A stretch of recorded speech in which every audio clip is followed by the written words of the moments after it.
Direktorat Jenderal Perbendaharaan atau DJPB Kementerian Keuangan tengah mematangkan skema pensiun yang diterima oleh aparatur sipil negara ASN atau PNS, TNI, dan Polri.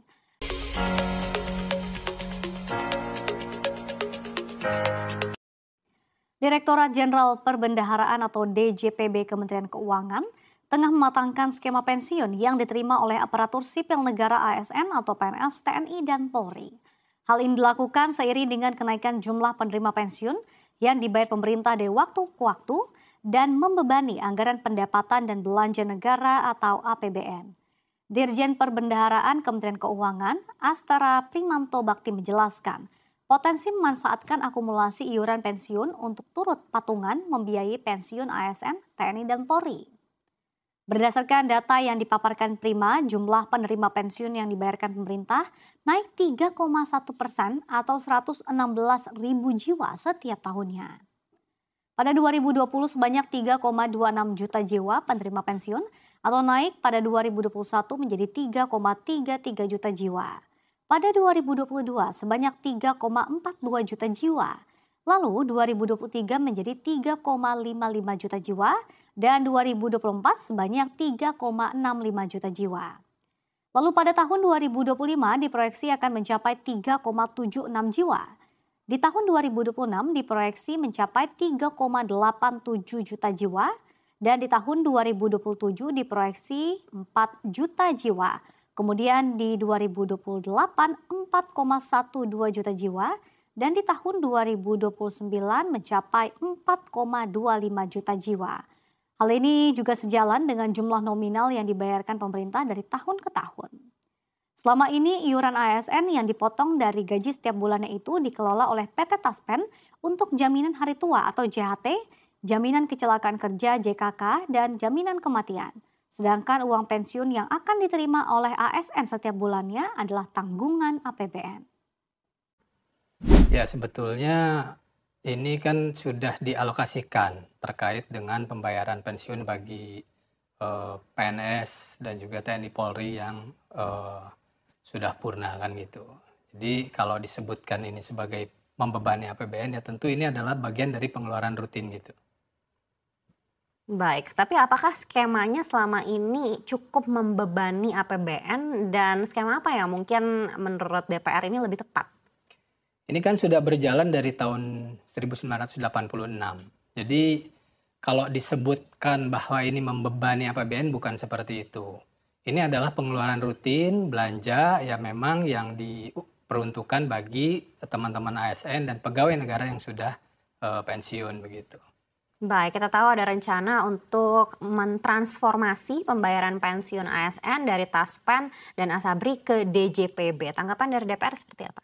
Iya, tentu ini kita masih pelajari.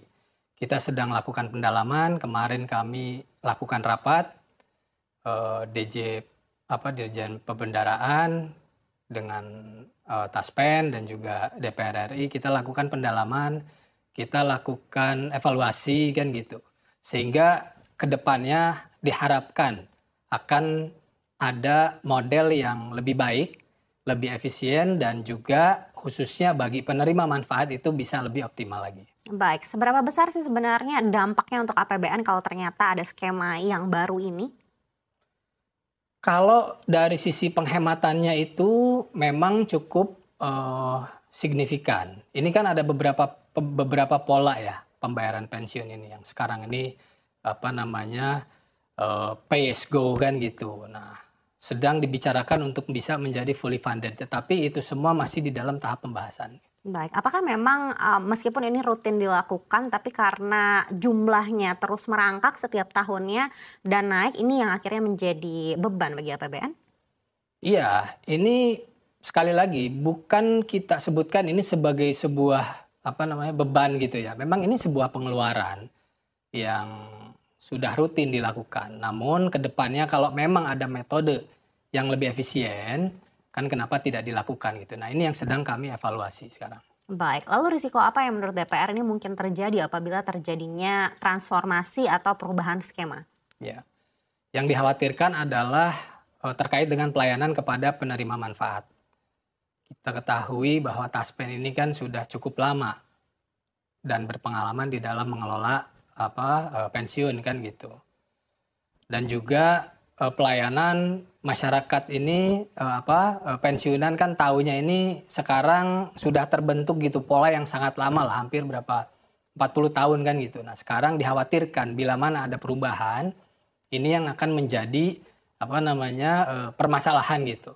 Sekali lagi yang kita harus pikirkan adalah upaya efisiensi ini harus pada akhirnya memberikan manfaat bagi orang-orang ataupun para penerima manfaat yang pensiun. Baik, kita tahu Taspen dan Asabri ini sebelumnya juga membuat kepercayaan masyarakat ini sedikit berkurang begitu terhadap institusi itu begitu. Tapi kalau memang nantinya akan dialihkan ke DJPB, DPR sendiri melihat kemampuan DJPB seperti apa, apalagi juga dengan mungkin pegawai yang ada di dalamnya begitu. Apakah juga bisa mengemban tanggung jawab ini? Iya, memang DJPB ini kan sifatnya administratif, pencatatan keuangan kan gitu. Pencatatan perbendaharaan kan gitu. Nah, ini yang kemarin juga sempat kami singgung saat rapat dengar pendapat kan gitu. Ini yang ingin kita ketahui, seperti apa rencananya kan gitu. Bila mana dilakukan pengalihan, tentu kita mendukung semua upaya efisiensi. Pasti kita dukung. Namun demikian jangan sampai ada hal-hal lain yang kemudian terkorbankan. Sekali lagi khususnya bagi penerima manfaat atau pensiunan gitu. Baik, apakah menurut Anda ini juga memang terkait dengan kepercayaan terhadap institusi Taspen dan juga Asabri yang mulai berkurang? Saya kira kalau memang terkait dengan masalah kepercayaan itu perlu kita pisahkan ya Mbak ya gitu. Artinya kalau ada oknum-oknum yang memang berbuat salah dan sekarang juga sudah dihukum kan gitu.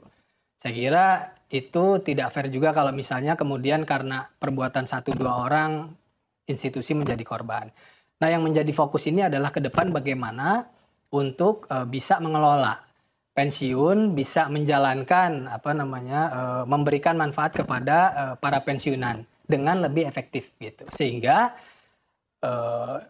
jika bisa dilakukan efisiensi, maka kan anggaran tersebut bisa kita realokasikan untuk hal-hal lain yang lebih penting. Baik, tentunya tugas DJPB nantinya ini tidak hanya sekedar untuk melayani pensiunan, tapi juga bagaimana caranya bisa mengelola risiko investasi yang ada begitu. Apakah kemampuan yang ada saat ini menurut DPR sudah cukup untuk ada di DJPB? Itu yang menjadi concern sebetulnya. Yang pertama terkait dengan pengalaman di dalam mengelola ekosistem ini.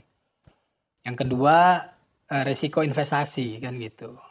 Itu salah satu concern juga. Yang ketiga itu terkait dengan ekosistem yang memang sekarang ini sudah lama terbentuk.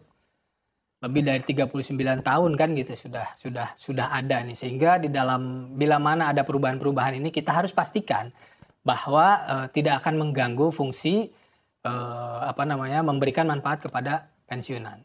Adapun langkah-langkah efisiensi itu kita dukung. Pasti kita dukung, cuma kembali lagi jangan sampai langkah efisiensi ini pada akhirnya merugikan para penerima manfaat pensiunan gitu. Baik, upaya apa yang menurut DPR ini sangat urgent untuk mungkin dilakukan DJPB sebelum akhirnya terjadi transformasi atau pengambil alihan tanggung jawab ini?